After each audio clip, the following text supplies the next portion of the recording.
মানুষের সমাহার।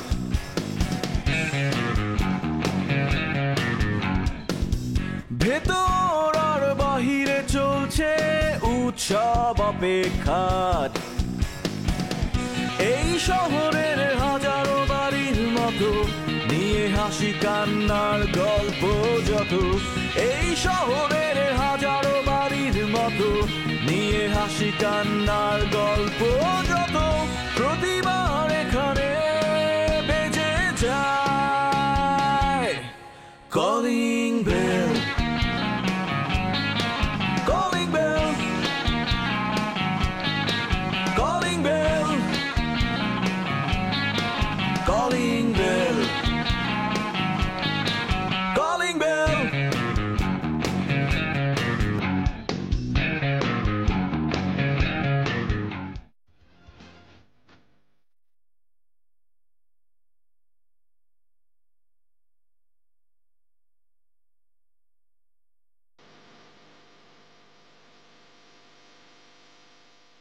এই এই এদিকে আয়, এদিকে আয়।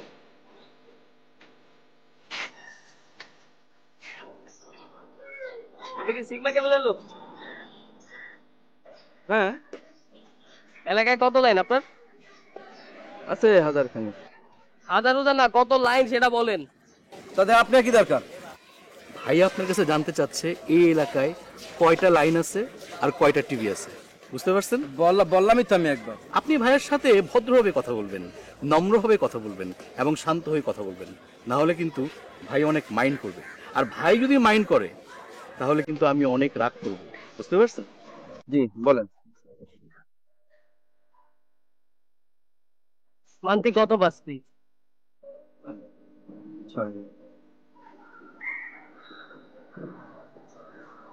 আর একটা পুরা ব্যবসা আমি লিজ লয়ে লিছি। আগামী মাস থেকে পুরা ব্যবসা আমার। আর মান্থ আমি তোরে 10,000 টাকা করে দিব।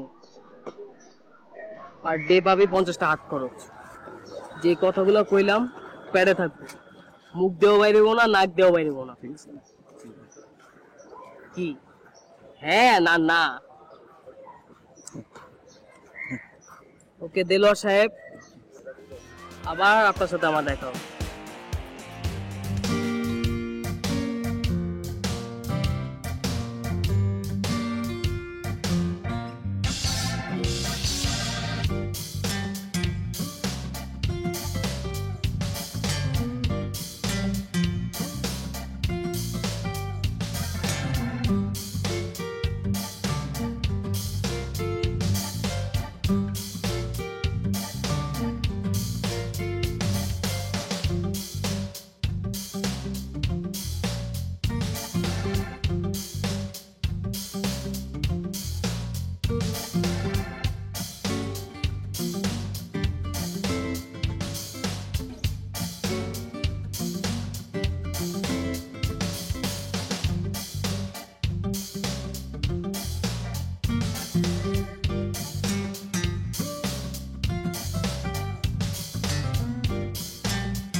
ভাই এটা কোনো কাম করলো?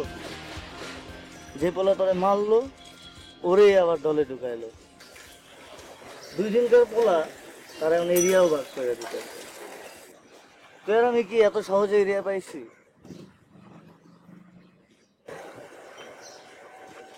আমি চিন্তা করতেছি আর কাম করুম না, ছেড়ে দিব সব। কি চলে যাবি? দল ছেড়ে দিবি? তাহলে তো তুই লুজার। উইনার কে হবো? বকরির বাচ্চা। কি করতে হবে এখন তোর? শোন, এলাকায় কিছুদিন না থাকা তোরা আমার মাঝে যে বিশ্বাসটা ছিল এটা কমাইতে হবে। এটা হচ্ছে তুই আর এটা হচ্ছে আমি, দুজনের মাঝে একটা গ্যাপ আছে। গ্যাপটা কি করতে হবে? পূরণ করতে হবে। তোর যদি আমি এমনি খুশি মারি এটা তুই ব্যথা কম পাবি, আর যদি এমনি মারি উড়ে যাবি।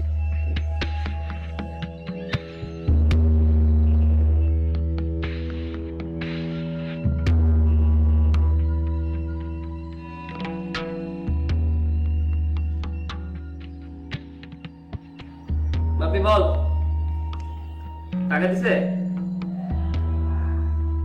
টাকা দেয় নাই? মানুষ মাইদার আড্ডি কুটি চালান করে দে। আমার নাম কে মারবি? আই শুন শুন শুন, বেশি মারিস না। আমার হাসপাতালের জন্য না যেতে হয়, ওই নর্মাল ডিসপেন্সারি থেকে বিদায় দিবি। মাইরা হাতে টাকা হলে তখন আমার ফোন দিবি। হ্যাঁ, রাখি আমি।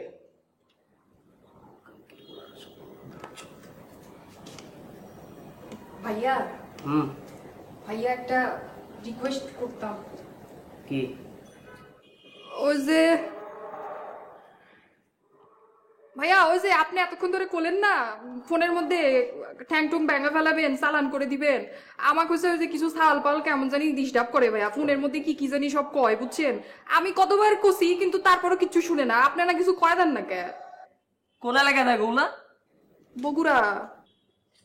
বগুড়া? বগুড়া তো আসলে মানে তুমি আসলে বিষয়টা বুঝতে পারতেছো না। আমার পলিটিক্স মানে আমি তো রাজধানীর ভিতরে পলিটিক্স করি। বগুড়া তো অনেক দূরে। আর ওইখানে যদি ওইখানে আমার পাওয়ার আছে, ফোন দিলেই হয়ে যাবে, কিন্তু তারপর আর কি ওখানে গেলে আমার নিজেরই ঝামেলা হইতে পারে। ভাইয়া আপনি এখনই করছিলেন না যে আপনি চালান টালান, আর আপনি তো হলেন ইন্টারন্যাশনাল, আপনি তো ইন্টারন্যাশনাল টেরোরিস্ট ভাইয়া। আপনি কইলেই তো হয়ে যাবে নি। না না না, তুমি ভুল করছো। ইন্টারন্যাশনাল টেরোরিস্ট আসলে অন্য জিনিস। আন্তর্জাতিক ক্রিমিনাল এদেরকে বলে। এরা মনে করো দেশের বাইরে মানে এক দেশ থেকে অন্য দেশে যারা মানে বিভিন্ন রকমের সন্ত্রাসী কার্যকলাপ চালায়। এই সাপোজ ধরো মানে একটা উড়োজাহাজের মধ্যে এরা বম্বিং করে, পাস করে ফেলে, উপরে থেকে এরা আগ্নেয়াস্ত্র ফেলে, সবকিছু ধ্বংস করে ফেলে। এরা অনেক বড় বড় সন্ত্রাসী। এদের সাথে আমার তুলনা করো না। আর আমি তো সন্ত্রাসী না, আমি জাস্ট মানে আমি রাজধানীর ভিতরে পলিটিক্স করি। আমার পাওয়ারের মধ্যে সীমাবদ্ধ। টেরোরিস্ট ফেরোরিস্ট তো যে গুন্ডা মাস্তান হারামি বদমাইশ লোফার ইতর বদমাইশ, ওদের সেক্টা সব তো একই, তাই না ভাইয়া? আপনি একটু কয়া দিলেই তো হলো। না না, তুমি এক কাজ করো, তুমি যে ওদেরকে ফোন দিয়ে এতক্ষণ যে গালিগালাজ গুলো দিলে না, এগুলো ফোনে বলে দাও, সব ঠিক হয়ে যাবে। ভাইয়া আমি তো অনেকবার কষি কিন্তু আমার তো শুনে না কে। আপনি একটু কয়া দেন না কে ভাইয়া? এই যে দেখেন, এই যে আমার ডায়ালের নাম্বারটা আছে, আপনি খালি ওই যে তখন প্রথমে যে গালিগালাজ গুলো দিচ্ছেন, চালান ফালান হাড্ডি গুড্ডি, খালি সেগুলো আপনি একটু কয়া দিবেন, তাইলে মনে করেন যে আর কোনো অসুবিধা নেই। এই যে ভাইয়া চা খাবেন, আর এই যে দেখেন, এই যে ভাইয়া এই নাম্বারটা একটু কয়ে দেন ভাইয়া, চা খান আর এই নাম্বারটা আপনি দিলে কিন্তু আর কিছু করবে না, ধরেন।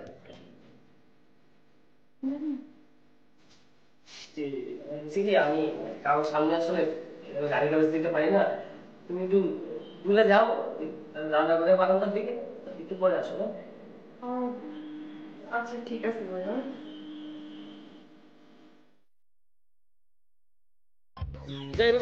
না এদিন যাইস না, এদিন যাম না, চল লাগবো না। কেন ভাই, কিছে? দূর ভাই, লোক মানুষ খারাপ। এলাকা আমার ঝগড়া হয়েছিল, এই 1 বছর চাল নিয়া 4 কেজি খাই আবার চাল ফেরত দিয়েছিল, এবার গাড়াইছিলাম, জন্ম দরকার নেই। তুমি আসলে এটা বেয়াদব মিয়া। আপনার খামাখা বেয়াদব কই? সবার লোক আপনি বেয়াদবি করেন মিয়া। বয়স হইতেছে না কি হইতেছে মিয়া, যেসব বেয়াদব বেয়াদব। এই চল সামনে দোকান চল। দাঁড়ান, শোনেন আনোয়ার ভাই, যদি একটা মহৎ কাজে না বেরোতাম তাহলে আপনার কি করতাম জানেন? কি করতেন ভাই? এই টাকার বাক্সটা আমার দিয়ে দিতেন। এগুলো কোনো এলা, এগুলো কোনো কিছু করতাম না, আপনারা ভ্যানিলা আইসক্রিম খাইতাম। আসেন।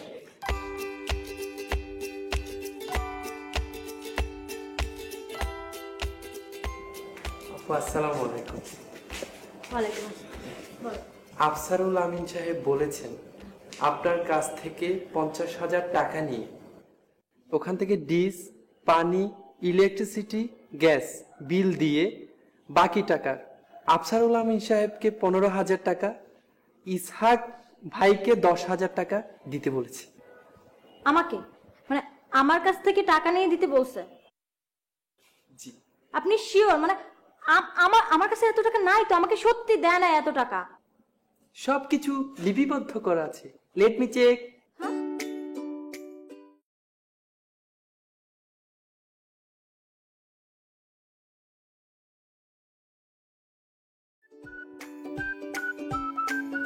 আপু, একটা প্রবলেম হয়ে গেছে, আপনি একটু হেল্প করতে পারবেন? আবার কি প্রবলেম? ডিশ বিল 400 টাকা, পানি 1000 টাকা, ইলেকট্রিসিটি 2550 টাকা, গ্যাস 1100 টাকা, আফসারুল আমিন সাহেব 15,000 টাকা, ইসহাক ভাই 10,000 টাকা, মোট 30,050 টাকা। বাকি 19,950 টাকা কি করব? আমি কি জানি আপনি কি করবেন, আর আমার কাছে তো টাকা নাই, আমি কোত্থেকে দিব আপনাকে এত টাকা? 50,000 টাকা আমি বড়জোর আপনাকে 50 টাকা দিতে পারি, তাও আমার মোবাইলে লোড করার জন্য। আমার কাছে এত টাকা নাই। আপনার নাম এখানে লিপিবদ্ধ করা আছে। আমি বলছি, আফসারুল আমিন সাহেব বলেছেন জনাবা শিউলি আমিনের কাছ থেকে 50,000 টাকা নিবেন। আমি শিউলি আমিন না, আমি লিপি। আপনি জনাবা শিউলি আমিন না? না, আমি লিপি। শিউলি আমিন হচ্ছে আমার বড় বোন, আমার নাম লিপি। এর জন্য তো বলি, মানে আমার কাছে 50,000 টাকা কোত্থেকে আসবে? আর বাবা কেনই আমাকে এত টাকা দিবে? কখন থেকে বলতেছে, আপনি তো বুঝেনি না। সরি আপু, আমার স্মরণ শক্তির দুর্বলতার কারণে আপনাদের অনেক সমস্যা হচ্ছে। আপনি আমাকে একটু হেল্প করবেন? কি হেল্প?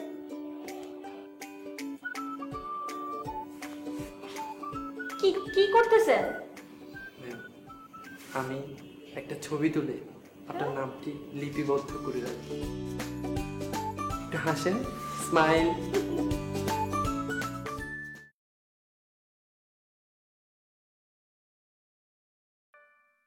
আশরাফ ভাই এসে গেছেন? আরে দীপক বাবু, হ্যাঁ। ও কি গরম পড়েছে। অনেক হেঁটেছেন মনে হচ্ছে। হ্যাঁ, খুব হাঁটলাম, খুব গরম। আচ্ছা, খামটা শুকাক, তারপর আপনি একটু পানি খেয়ে। আচ্ছা দিন, পানি খেয়ে নি। ঘামটা শুকিয়ে নি। একটা জিনিস ভাবছিলাম দীপক।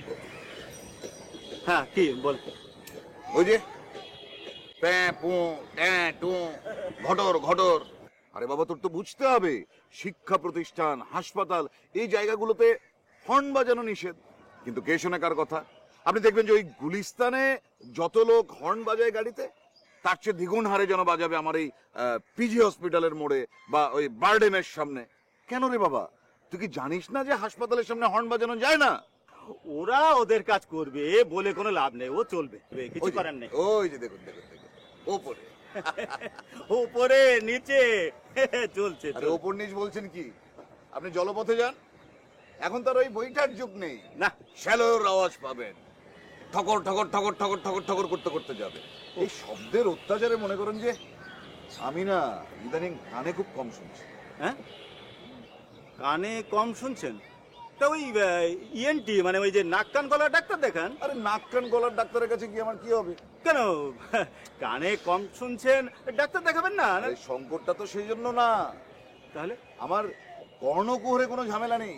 ঝামেলাটা হচ্ছে যে চতুর্পাশে যে শব্দগুলো হচ্ছে, মনে করেন ওই যে ওই নদীর আওয়াজ, শ্যালো মেশিনের আওয়াজ, বিমানের আওয়াজ, যত্রতত্র হর্ন, এবং শুধু যে হর্ন না, হাইড্রোলিক হর্ন।